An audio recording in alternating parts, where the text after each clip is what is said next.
अस्सलाम वालेकुम and welcome back again. कैसे हैं जी आप सब लोग? उम्मीद है कि सब खैरियत से होंगे, बिल्कुल ठीक ठाक होंगे। तो कुछ दिनों से ना तो बब्बू ने मुझे इतना तंग किया हुआ है, मैं आपको क्या बताऊँ। ये कुछ दिन पहले का क्लिप है। नो नो नो, बाहर नहीं जाना बब्बू। No no no. कि Babbu was very much curious about everything और उसका दिल चाह रहा था फिर दरवाज़ा खुले और वह दौड़ जाए। इतना इसने मुझे तंग किया हुआ है, बार बार भाग जाती है। और फिर पता है आपको, थोड़ी देर कैट आपकी बाहर रह ले आपको वहम शुरू हो जाते हैं और फिर नहलाना धुलाना। और ये मौसम भी ठंडा है, जितना भी लाइक आप कहें कि इतना ज़्यादा तो नहीं ठंड है यहाँ पर स्टिल कैट्स को आप इस मौसम में बार बार बात नहीं दे सकते। बट इसकी कोशिश होती है कि किसी न तरीके से बाहर निकल जाए और बाहर ही रहे। ठीक है, कभी कभी तो ये मेरे हाथ में आ जाती है और कभी कभार तो ये फिर टाइम लेती है आने में और फिर जी नहलाना पड़ता है मुझे। एक दिन 2 दिन बाद तो ऐसे हुआ है कि आज गई है तो घंटा गायब रही है तो फिर मुझे नहलाना पड़ा। अगले दिन फिर ये गायब हो गई और फिर मुझे नहलाना पड़ा। तो इस तरह से फिर मुझे डर लगने लग जाता है कि इसकी तबीयत ना ख़राब हो जाए। तो बस अभी भी वो इतनी क्यूरोसिटी में है ना, और उसको चैन नहीं सुकून नहीं। कभी शेल्फ़ पर चढ़ी, हालांकि कभी भी किचन की शेल्फ़ पर नहीं थी चढ़ी, बट अब ये किचन की शेल्फ़ पर भी चढ़ जाती है और कहना जल्दी करके नहीं मानती है। ये हमेशा कहना मान जाती है, बट अब कुछ इसकी एक कंडीशन होती है जिसे आप हीट साइकिल कहते हैं। शायद इसका वो फेज़ चल रहा है, शायद क्या वो ही फेज़ चल रहा है कि जिसकी वजह से इसने मुझे तंग करके रखा हुआ है। इंशाल्लाह मैंने बस इसको ना फिक्स करवा लेना है, इंशाल्लाह लाज़मी इसको मैंने करवा लेना है। अब ये देखिए, ये उससे अगले दिन की वीडियो, उस दिन भी ये नीचे चली गई थी। मैं इसको पकड़ के लाई हूँ और इसके साथ पूरा टाइम दे रही हूँ उसको, ताकि जो है ये रिलैक्स कर सके। हीट साइकिल में आपको अपनी जो कैट होते हैं उसको बहुत ज़्यादा टाइम देना पड़ता है और उसके साथ बैठना पड़ता है। बिल्कुल जो है ना, बिल्कुल इंटरप्शन के बगैर आपको उसको टाइम देना होता है। ऐसे नहीं कि थोड़ी देर के लिए आप उसको टाइम दो और फिर आप गायब हो जाओ। ठीक है, तो ये कुछ दिनों से इसी तरह से चल रहा था। और ये देख रहे हैं आप किस तरीके से ये अपनी बैक को पीछे रब कर रही है, क्योंकि ये हीट साइकिल में है और उस वक्त इसका दिल चाहता है कि बस आप इसको प्यार करते रहें, आप इसके पास रहें। और बहुत ज़्यादा कैट्स जो है वो शोर करती हैं, बहुत ज़्यादा रात को शोर करती हैं। अब जी ये पूरा एक दिन ना गायब रही है, पूरा एक दिन, बल्कि कुछ घंटे ऊपर लगा लें। ठीक है, और ये फिर मैं ढूंढ थक गई, कोई नहीं है मुझे मिली है। खैर फिर मैंने हिम्मत हार दी। फिर मैं क्या कर सकती थी, बस दुआ कर सकती थी। दुआ वगैरह मैंने कर ली। और फिर जी जब ज़िशान आया है ना, उस दिन ज़िशान की आई थिंक आफ्टरनून थी। तो ज़िशान आया है ना, तो उसको ज़िशान को ये मिली है रास्ते में। तो फिर ज़िशान इसको उठा कर लेकर आए घर पर और फिर मैंने इसको नहलाया धुलाया। और ये रात के कोई मेरे ख़्याल में 11-12 बजे का टाइम था और मुझे डर लग रहा था कि इसको सर्दी ना लग जाए। खैर फिर मैंने इसको अभिया की मेरे पास शर्ट पड़ी हुई थी जब अभी पिछले साल जब अभिया पैदा हुई थी। तो ये छोटे कपड़े, आपको पता है 3 मंथ्स के बेबी के जो कपड़े होते हैं ये वो वाले थे, और इसको अभी ये भी खुला था। तो खैर फिर मैंने इसको ये पहना दिया। इसको मैंने बाल थोड़े बहुत ड्राई किए जितने करने दिए इसने मुझे। फिर मैंने इसको ये पहना दिया और ये फिर खुद ही इस तरह से सोफ़े पर आराम से बैठ के सो गई थी। और मैं रिलैक्स हो गई थी कि बस अब ये इसको जो टेम्परेचर में नॉर्मल हो गया तभी ये सो गई है। कितनी क्यूट लग रही थी मुझे ये बस कोई भी प्रॉपर ड्रेस नहीं है इसका। मैं इंशाल्लाह बाय करूँगी, अब जाऊँगी ना पाकिस्तान तो लाजमी मैं इसका कोई ना कोई मज़े के ड्रेस जो है वो बाय करके लाऊँगी।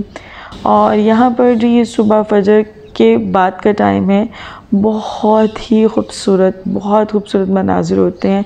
पता नहीं मैं क्यों नहीं कैप्चर करती हूँ, हालांकि मैं उस टाइम उठी भी होती हूँ। आज भी बाय चांस ही मैंने कर लिया कैप्चर, वरना मैं कैप्चर करती ही कोई नहीं हूँ।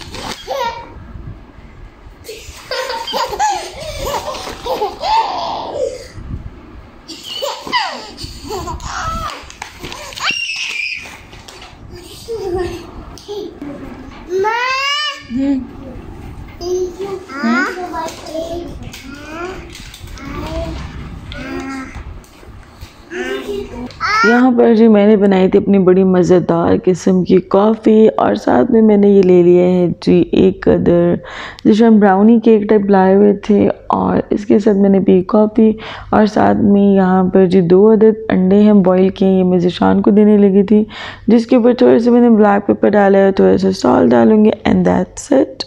और उनकी तबीयत नहीं थी ठीक, उन्हें शॉर्ट है तो उनके लिए मेडिसिन लेकर जा रही थी ताकि एग खाकर वो मेडिसिन खाकर ना थोड़ी देर के लिए सो जाएं। जैसा कि ज़िशान की तबीयत बिल्कुल भी ठीक नहीं थी, सोर थ्रोट था, साथ में फीवर था, तो फिर मैंने सोचा कि इनके लिए बना लेती हूँ, पाए बना लेती हूँ। जल्दी से मैंने पाए निकाले, इन्हें मैंने डिफ्रोस्ट किया और फिर मैं साथ ही बनाने के लिए रख दिए थे। तो यहाँ पे मैंने प्रेशर कुकर लिया है जिसमें मैंने साफ़ सुथरे धुले हुए पाए डाल दिए हैं और तकरीबन 5 कप मैंने इसके अंदर पानी डाला है। ठीक है, 5 कप पानी डालने के बाद हम जी इसके अंदर डालेंगे 2 बे लीव्स डाले हैं। देन जी हमने इसके अंदर तकरीबन 1 टीस्पून सौंफ डाली है। देन बड़ी इलायची है, सिनेमन स्टिक है, 4-5 लौंग है और तकरीबन पौना टीस्पून यहाँ पर हमारे पास ब्लैक पेपर होल है। ये स्पाइसेस हम इसके अंदर डाल देंगे। अब जी हम इसके अंदर डालेंगे सॉल्ट। मैं पिंक सॉल्ट यूज़ कर रही हूँ, दूसरा सॉल्ट भी कोई भी यूज़ कर सकते हैं। ठीक है जी, 1 टीस्पून सॉल्ट डाला है, हाफ़ टी स्पून से थोड़ा सा कम टर्मरिक पाउडर डाला है, एक मीडियम साइज़ का अनियन है जिसके मैंने 4 टुकड़े कर दिए हैं और अब जो हम इसको विसल दे देंगे। ठीक है, विसल मैंने तकरीबन दिया था 35 मिनट्स का, फिर जाकर ये थोड़े से सॉफ्ट हुए थे, फिर मैंने 5 मिनट और ऊपर लगाया था। ठीक है, तो यहाँ पर मैं डालना भूल गई थी अदरक लहसुन, तो मैंने वो डाल दिया है। तो जितनी देर में हमारे पाए जो है वो अच्छे से कुक हो रहे हैं उतनी देर में हम लोगों ने ले लिया एक पॉट, उसमें मैंने डाला है थोड़ा सा ऑयल और जी 1 अदद मीडियम साइज़ का अनियन जिसे मैंने अच्छे से ब्लेंडर में ब्लेंड कर लिया है। तो वहाँ पर जो प्याज को थोड़ी देर हमने कुक होने देना है, उतनी देर में यहाँ पर हम लोग मसाला प्रिपेयर कर लेते हैं। 1 टीस्पून सॉल्ट है, 1 टीस्पून टर्मरिक पाउडर है, 1 टीस्पून रेड चिली पाउडर है, 1 टीस्पून हमने यहाँ पर लिया है कश्मीरी लाल मिर्च, 1 टीस्पून ज़ीरा है, 1.5 टीस्पून हम लोग यहाँ पर लेंगे सूखा धनिया का पाउडर और जी अब हम लोग लेंगे गरम मसाला पाउडर, तकरीबन हाफ़ टी स्पून हमने गरम मसाला पाउडर लिया है। और अब ये जी हमारा स्पाइस मिक्सचर बन के रेडी है, इनको अच्छे से मिक्स कर लेंगे। यहाँ पर जी प्याज को हमने अच्छे से कुक कर लिया है और अब जी हम इसके अंदर डालेंगे अदरक लहसुन की पेस्ट डालेंगे थोड़ी सी, तकरीबन ये देख लें 1 टीस्पून हमारे पास अदरक है और 1 टीस्पून ही हमने लहसुन की पेस्ट ली और सेम हम लोगों ने क्वांटिटी डाली थी प्रेशर कुकर में भी। और अब जो हमने मसाले मिक्स करके रखे थे वो भी इसके अंदर डाल दिए हैं और अब इनकी जी होगी भुनाई। जब अच्छे से सब चीज़ों की भुनाई हो गई, आप देख रहे हैं ऑयल भी सेपरेट होना शुरू हो गया है, तो अब जी इसके अंदर मैंने डाला है तकरीबन 1/3 कप योगर्ट डाला है और फिर हम इसकी भुनाई करेंगे। दूसरी तरफ हमारे पाए जो है बिल्कुल गल के रेडी हो चुके हैं, तो हम क्या करेंगे, जो मसाला हमने बनाया है उसके अंदर with the help of a strainer हम लोग पाए उसके अंदर डाल देंगे।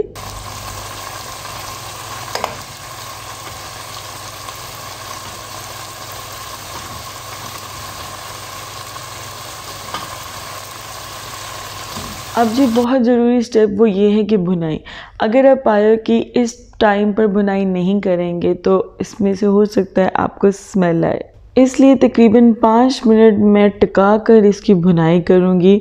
और जो फिर हमारे पास ब्रोथ कलेक्ट हुआ है ना जिसमें हमने इसको जो है विसल दिया है वो ब्रोथ हम डालेंगे। बट बिफ़ोर दैट जितना भी ब्रोथ में चीज़ें होंगी, मसाले हैं या अनियंस हैं, ये अब यूज़लेस है क्योंकि इनका जो भी फ्लेवर था, जो भी इनका टेस्ट था वो ब्रोथ में कैप्चर हो चुका है।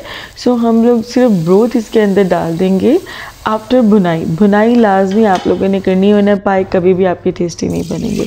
ठीक है जी, और उसके बाद मैंने थोड़ा सा और गर्म पानी इसके ऊपर डाल दिया है और अब इसे अच्छे से हम बॉईल होने देंगे अनटिल अनलेस हमारा ये वाला कलर अचीव हो जाता है। बिल्कुल अच्छे से ऑयल सेपरेट हो गया है, इसीलिए मैंने पाए में शुरू में बहुत थोड़ा ऑयल डाला था क्योंकि पाए ख़ुद से बहुत ज़्यादा ऑयल छोड़ते हैं। और ज़बरदस्त मज़ेदार किस्म के पाए बन के रेडी हैं। इंजॉय करें, नान के साथ, रोटी के साथ, बहुत बहुत मज़ा आता है।